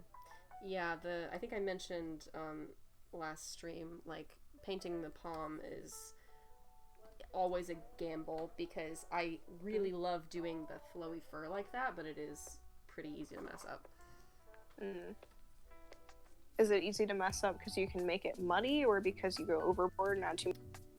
Both. Or both of those things. It can get really muddy and not defined, or I can do kind of what I've done here, which is flatten the dog out and make it look, like I try in the render to, as we recede further into space, for the details to get more and more like loose and the edges to get lost, so everything isn't like perfectly in focus. But like here, for example, in this zone right here, I've gone a little bit like to the right of the bow. It's gone a little bit too detailed, and so I need to bring some ambiguity back into those shapes. Gotcha. That's part of the reason that I get so, like, I do the dog face first, and I get so specific with the nose shapes and stuff, is because, like, that's another way to control where people's attention goes, is to put a lot of detail there. And so I don't want the fur to steal from that. I want that to stay on the dog expression. Yeah. So I'm going to erase a little bit of that detail. And adding global shading helps with that, but it's not... I don't like relying on it because it, like, I don't care how many, like, multiply layers in the world you put. If you painted the thing bad, it's not gonna look good. I feel so called out right now. Well, it's also, like, where do you think I learned that? From watching myself. Shoot. Not you, from me. Yeah. There we go. Stream, if you want to see mistakes, I mean, I could do the digital painting and you can talk about the game design. How about that? Oh, man. This, everyone, is how you draw a hippo dog. Wait. Hippo dog is... Guys, is that an April Fool's stream? Or... Well, I thought April Fool's was going to be we were going to pivot to frog spawns. Oh. Yeah. But yeah, no, we could do that for as an April Fool's stream of like we can set up Photoshop, we have everything exactly the same. Alex, I'll send you all of the Streamlabs stuff, and also I can be on camera, but it'll be you controlling the mouse. My goodness. I don't have a Wacom tablet, so it would be me drawing with a mouse. Oh, that's even better. Yeah, that's perfect. That's what we want. Wait, can we three-way swap this? Like, ooh. Alex will be doing the painting, and Sarah I do the design, and you do the game design. Oh my god. And I'll be like, now if you see here. I don't know that I want to embarrass myself that badly. Yeah, I was thinking the same thing. I was like, I don't know if I want to try and pretend like I can design a game. You guys could flip a coin for it, or... Oh boy. Oh, yeah. Man. We'll just go one to the left, and we all get we all get each other's thing. So while we're cleaning this one up, is there any questions from chat? Taking a look, making sure that that our friends and fam who have joined us this evening these people have are an opportunity with us. to chime in. I know, yeah. Vibin'. Let's see. This is another thing I do at the end usually is the edge control. Go back in and add some variety to the different kinds of edges that we've got going on. Control those edges, yes. And Leo's gone back to trying to make a blanket there. Oh my gosh. He usually starts doing that when he's he does it like passive aggressively. So if he's unhappy with his dinner that he hasn't touched, or if it's too late, or if I've put like one of his favorite toys or a blanket out of the way. Let's do the... Does he do the dog rocket? The dog or is rocket? that just... Yeah. Did you see the picture of Gizmo where he just like... Oh, the rocket! Yeah, no, he does not do that. Okay, maybe that's a big dog thing. I think it might be Become a loaf. Yeah, but it's like a sideways loaf. Leo does something sideways called loaf. the Boston Ball, which is he curls up really, really tight. He puts all his like feet underneath him as much as he can and just makes it like I have a specialty dog bed. It's called the deep dish because it's a dog bed with it's a small one with really high walls, and he likes to get in there and like curl up roly poly as much as he can. But I think the rocket is I think that's a big furry dog thing. It's like a heat thing, I think. I could be wrong. Oh. Yeah, like he literally walks around all night because he'll lay in a spot and then it gets too warm, so he'll move like 2 feet down the hall, so he's basically up and down the hall all night. But we got him one of those. Yeah, well, and also on the floor, like anywhere. Okay. He'll even go downstairs if he gets through everywhere upstairs. But we got him one of those like cold pads that's supposed to like keep him cool, and he doesn't like laying on. So I don't know. Oh, he may just be fussy in his old age. I know Leo's certainly getting a lot more fussy. Yeah, he's fussy about everything. Smudge is slowing down finally. He's 13, but he's had puppy energy for like 12 years, and it's just like, only now when he's like kind of like getting to be like an old man for for Jack Russells, like only now is he kind of slowing down, but not really. Like when he sees you, he'll still get all zoomies and stuff. And just, so. When we have our National Pet Day, we'll hopefully have some photos of us with our pups. When is it again? 11th, so we've got some time. Okay, so, maybe I can try and get Gizmo to not like lick me to death if I take a picture with him. Or take a picture of him licking you to death. That would be cute. Maybe. Too. Yeah. Yeah. How's he playing? Is he a good player of the subfloor's lava? He hasn't been over there because he will get so dirty. Like, Gotcha. It's like my mom-in-law keeps trying to like bring him over there, and we're like, no, please, because this floor's so dusty and he'll get so dirty. Yeah, not yet. Yeah, soon. I get you. Leo. I get you. Good. He's over there like scratching on the back of that chair, and just trying to make this is a fun game that Leo plays sometimes.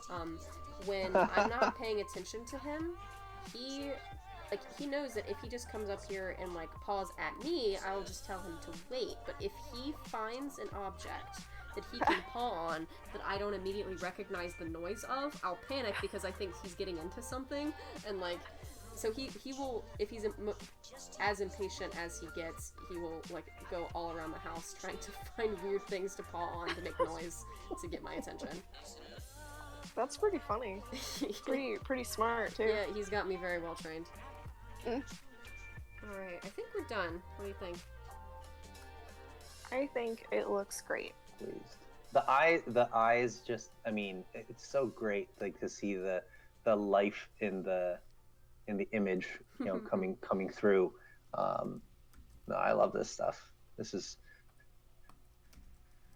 and of course to see I you're in your other sketch where you know first stenciled this. Mm-hmm. I'm like, that can't that like did Sarah touch the page? Like Oof. Yeah, like I don't show those sketches to my clients because it is I'm like, did I beneficial to send that me. to her?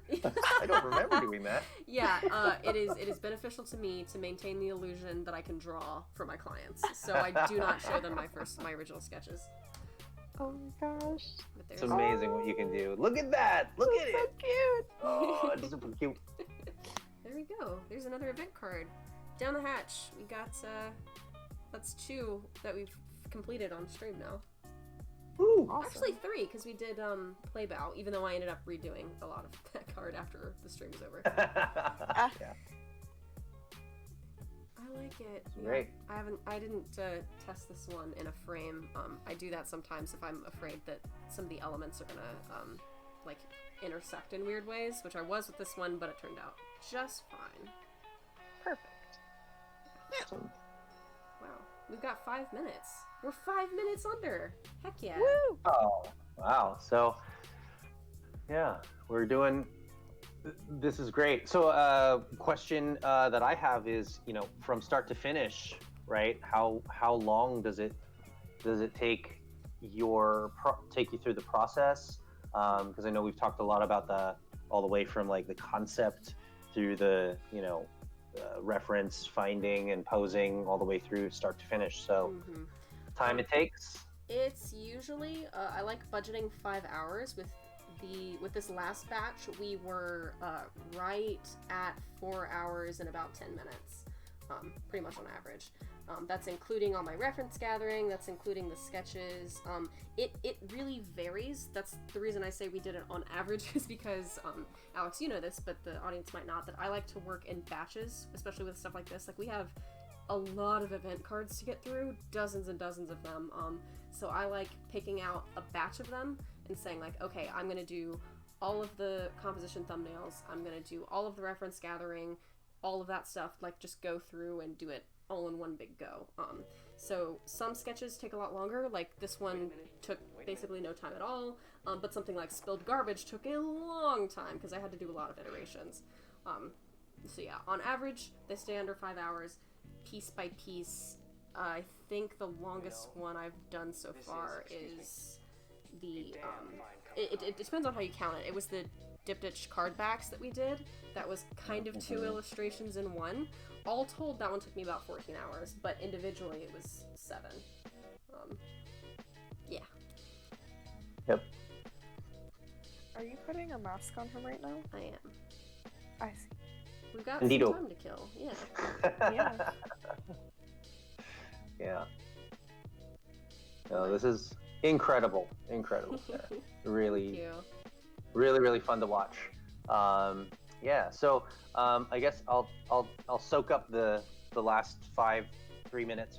So very much appreciate everybody's input, feedback. We're doing this for you guys, but also to try to help us get the word out to rescues. We're trying to do this for them. If you know of a rescue that could use some help, send them to dogsbondgame.com. Or if you're shy, then go ahead and just DM us their info or like the name of that rescue. We'll go find them, right? Hey, and just tell them, hey, one of our fans on the stream put your name in the ring, and we'd love to contact you and work with you and help raise funds for you. And we can share with them some of the ideas that we have for the game. And who knows? Crossing fingers, maybe some of those rescues will join us on these streams. We'll get a chance to talk to some of the organizations that we are actually committed to helping and who have committed to making us their official board game. And but it's all word of mouth at this point. So there's a share button, and we also do have all the social medias and things like that. So we're going to try to connect with as many people as we can, and work with as many of these volunteer-based rescue organizations as we can to help them out, right? So Yeah. I mean, we are a new project, and, well, I mean, I say new. Alex, you've been working on this a long time, but in terms of, like, audience size, like, I don't know, I'm really excited about this stuff, and I know that everybody loves their dogs, and everybody would love to help the dog rescues, so yeah, it's not going to be a difficult share, is what I'm saying. If you DM your friends, like, hey, I've got a really cool project, if they like dogs, they're going to agree with you. It's going to be easy ways to score points with your friends. Ooh. We've also got you know, and share it with your friends who are dog people, and even cat people, because sometimes they're both dog and cat people, and they just might right now have a cat. Maybe they're just in a cat phase. Oh man. Maybe they're just in a cat phase, or you know, or that'll give us a good indication of you know, how likely cat spawn is going to happen, and how quickly we can get that. So yeah, it's all for you guys, right? So. Hoagie says that they'll send us the rescue where they got Maya. That'd be great. Okay, wonderful. Yeah, if they, yeah, you're still up in Massachusetts, right? That's like like a Pokemon master collecting rescues from all the different states. We've got some. Didn't you say you were talking to some like in Germany? 2 in Germany and 1 in Spain, Yeah. and then one in the UK. So oh, and 3 in Australia.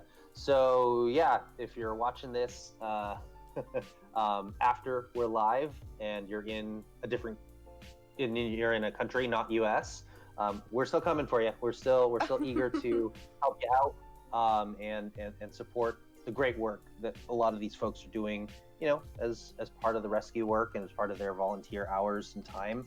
So yeah, we'd love to be your official board game. Yeah. All right, we're at 11:01. Cool. I can continue drawing funny things on this dog's face, but I think that's our time. Masky Bandito. Love it. All right, if we oh man, maybe save this as a separate file and layer, and then we could, you know, I mean, hey, when we go to Kickstarter, there's lots of things that can happen. Yes, the glasses. Yeah, if we reach a stretch goal, then all the dogs will have shutter shades. Oh my goodness, yes. No.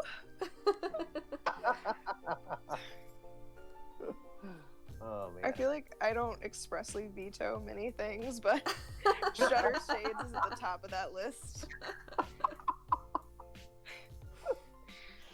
Oh man. Those are styling. Oh man. Well, lest I continue to deface this poor animal, I guess we should call it a night. Thank you so much for that dog must have great temperament for all the costume stuff. Right? Temperament and grooming. Look at this kid. Mm-hmm. Look at this guy. Wow. Mm-hmm. Yeah, and the birthday card, they're wearing a birthday hat. Mm-hmm. They wear shutter shades. They've worn a bandito mask. This little palm is putting up with a lot of stuff. Yep. Cool. Thank you so Stealing much hearts. for Thank you, everyone. Hanging out. Like, it's so much fun to. I mean, obviously, I love talking to you two, but I talk to them all day. It's great having people in chat. Yeah. Yeah. Smash that subscribe button. Like, comment, subscribe. Share with your friends. Hit that bell. Hang out. Show your friends. Oh, and we know for sure. We don't know exactly what the programming is going to be for this, but we know for sure that Saturday, April 4th at 9 p.m. Eastern, we're going to be doing another one of these streams where I'm going to be painting in that one, right? At least? Yep, do that. Okay, so yeah, we don't know what the programming is, but they can't stop me from talking about Photoshop. No one can. So there's that at least. We need a sponsorship, man. We need Wacko sponsorship and a Photoshop sponsorship. Honestly, we've definitely blown the Photoshop sponsorship for me anyway. I've complained a lot about Photoshop, but I have been doing Wacom evangelizing since I was like 14. They need to cut me a check already. Did you? I think I asked you this last time. Did you upgrade to Photoshop 2020? No, I'm still in Photoshop. Well, I did, and then they did something that made me mad, so I reverted back to CC 2018. Oh my gosh. But, I wish I could have, but before we flush this sponsorship further down the toilet, I'm gonna stop there. Yeah. Well, on my sanity walks, I actually walk by Adobe's international headquarters, so I'll be sure to give them a piece of my mind. Yeah. Nobody's there, but hey. Tell them I said hi. Yeah.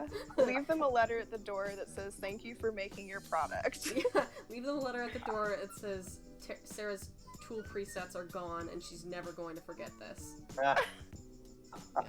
Oh man.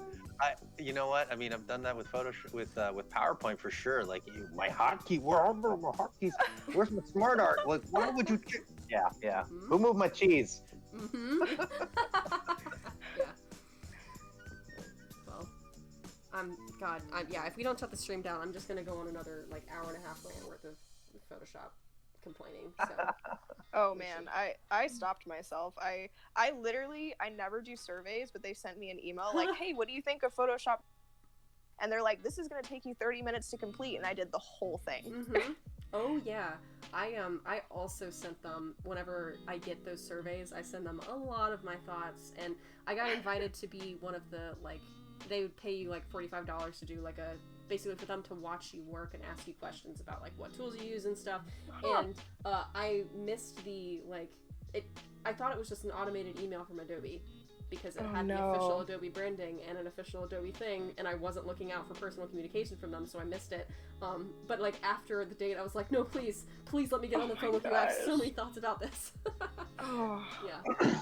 But yeah, no, every time they send out one of those surveys, I'm like, I am on it. They get all the pieces of my mind. Interesting. Maybe, I mean, I'm in Silicon Valley. Maybe I find somebody for you. Oh my god. I gotta get you a name. Make sure it's someone that you don't like too much, or someone that would enjoy being on the phone for a few days. Awesome. Cool. All right, everybody. Well, hey, thank you again, everyone, so much. Sarah for hosting, and Kiki for participating with us. All of our fans for hanging in there with us for today's stream, and sharing your thoughts with us. This is critical feedback that we love getting, and we love pouring it into the heart and soul of this game. So, thank you again. We will see you all April 4th. Yeah. Oh yeah. See you April 4th, everyone. Yep. Everyone, all of our viewers. You're gonna tune in on Saturday. Bye, everybody. Thanks, everyone. Bye-bye. Oh, man.